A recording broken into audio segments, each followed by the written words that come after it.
Hello guys! Welcome back sa ating channel. NX SLEC Connector Update October 12, 2023 Espanya to Santa Mesa. Ito pong muli si Skywalk TV. At muli po tayong nakapag-update dito upang ipakita sa inyo yung mga pagbabagong kaganapan dito po sa may NX SLEC Connector. Yan. Ito po yung pinaka-on-ramp na ating ina-update. Dito lang po yan sa may Fajardo Street na. Ayan. Meron tayong mga good news dito mga kababayan at papakita natin sa inyo yung mga pagbabago na kanilang ginagawa. Ayan o, halos karamihan dito yung pinakagitna hanggang dito sa may Santa Mesa ay spaltado na. Ayan, at may mga poste na. Talagang nalalapit na po ang partial operation nito itong December. Yan ang ating mga abangan. Mula C3 hanggang Santa Mesa. Yan. Talagang pabilis na magiging magbiyahe dito pag dito ka dumaan. Ito yung papuntang Espanya. Ayan no, espaltado na yan.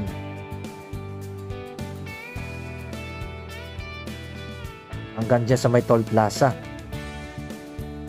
Ayan no. Dito sa may Fajardo Street ay tuloy-tuloy na po ang kanilang ginagawa. Ito yung pinaka on-ramp tsaka off-ramp sa kabilang side. Ayan. Talagang ito yung minamadali na rin po para magamit na rin sa mga susunod na araw. Maraming salamat sa ating mga viewers, subscriber na lagi na sumusuporta kay Skywalk TV. At muli po tayo nakapag-update dito. At ganito na po ang kanilang mga ginagawa. Ayan no. Ang ginagawa na po nila dito, yung mga bakod na lang pong kabilaan side. Yan po ang ating masasaksihan. Dahil may mga poste na rin po yan hanggang doon sa may papunta na po ng Santa Mesa na ating ipapakita mamaya. Pero dito makikita niyo ito yung mga gumagawa dito. Shoutout po sa CRBC Company na gumagawa dito. Ito yung kanilang mga empleyado. Kabilaan yan. Dire-diretso na po yan. Makikita ninyo halos karamihan na ay spaltado na no. Ito na lang on-ramp tsaka off-ramp po dito sa may Fajardo. At dito sa may Espanya. Yan, naabot dyan kasi yung pinaka off-ramp. Ayan no. Kitang-kita po natin na maraming gumagawa dito ngayong araw.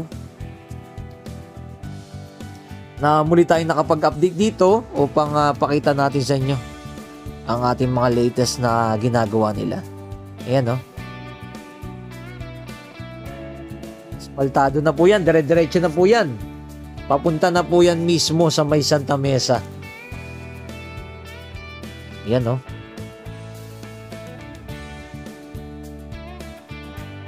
Dahil October, November, December, kayang-kaya po nila yan na matapos. Dahil konting-konti na lang. Yan, both side na lang. Lalagyan na lalatagan na lang ng spalto dyan no. Dahil hindugtungan, okay na rin. Dito sa area na to, papuntang G2 Zone, ay makikita ninyo, ay spaltado na, ganda na ng daanan. Smooth na smooth lahat ng mga dadaan dito. At syempre, iwas traffic, lalo na pag mga rush hour. Lalong dito sa may Manila, ay hindi talaga maiwasan ng traffic. Pero pag dito ka dadaan, ay talagang napakaganda na magiging biyahe mo. Pag ito'y matapos, totally. Kokonek sa may Pandakan hanggang dyan sa may Skyway Stage 3. Hanggang North Harbor Link. Yan, pakonek na yan dyan. At syempre, sa mga hinaharap, ang New Manila International Airport. Connect ang mangyayari.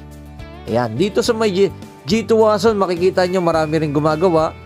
Mode side lang ang kanilang ginagawa dyan, yung mga bakod na lang talaga. Ayan no. Tinaas po natin ang drone kasi meron napakataas na poste dyan.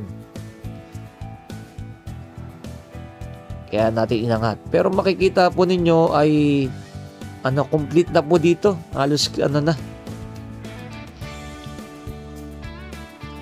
Mga nasa 90% ang kanilang manatatapos dyan no. Yung mga wall na lang ang kanilang ginagawa.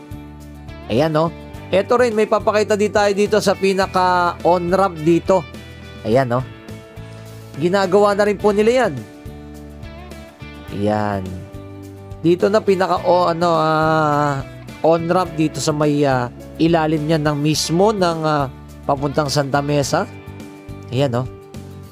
Spaltado na rin yan, pero yung dugtungan na lang yung pinaka na lang ang kanilang ginagawa. Yan, oh. Ginagawa na rin. Ang bilis. At magagamit na rin po yan. Mga ilang na lang. Ilang tulog na lang na ating aabangan, 2 buwan na lang. Ay tuluyan na po itong magamit hanggang Santa Mesa. Ayan, no. Nagbubuhos na po sila dyan ng simento. Ito yung pinaka nito. On-ramp. Ayan. Dito po yung pinaka on-ramp nila. Muli po salamat sa mga nag-like, nag-share at nag-follow kay Skywalk TV. Maraming salamat sa ating mga viewers dito sa Pilipinas at sa mga OFW. Na muli po tayo nakapag-update dito. Medyo matagal-tagal tayo nakapag-update. Pero maraming salamat palagi sa inyong lahat dyan. Ayan, no? Ayan. Ito yung sinasabi ko po sa inyo pa. Ang sa nating update. Ito yung pinaka-off-ramp. Ay spaltado na rin yan. Ayan. Pero yung dalawang span pa, no? Hindi pa nila nabubusan ng simento. Dito sa area na to, marami rin pong gumagawa. Ayan, no? Shoutout po sa inyong lahat. Yan, ganun na po ang kanilang ginagawa dito sa area na to. At nakapaglatag na sila ng spalto. Ayan, dire-diretso pababa. Hanggang ito na, Santa Mesa na. Ayan. Ayan. Yung pinakagitna po ng LRT2 ay nakapaglatag na sila dyan ng poste. Aabangan na lang natin sa mga susunod na araw yung itong dugtungan na to. Na patawid na po dito sa LRT2 sa ilalim. Pero hindi pa po nila nagagawa. Pero nakalatag na po dyan yung mga gagamitin ng mga steel girder. Dyan sa pinaka-ilalim ng LRT2. Yan, ayan na po yung pinaka-palabas ng ng off-ramp na ating ipinapakita sa inyo. Saktong-sakto yan dyan sa may Santa Mesa. Ayan, no? Okay, nakikita na natin yung improvement po dito mga kababayan at sa mga susunod na araw pa, tuloy-tuloy ang ating pag-update sa iba't ibang lugar upang mabigyan kayo ng mga impormasyon at ng mga latest ng mga kanilang ginagawa ng mga private project, no? At atin ng mga government. Maraming salamat po sa inyong lahat dyan. Ito pong muli si Skywalk TV. Keep safe palagi and God bless.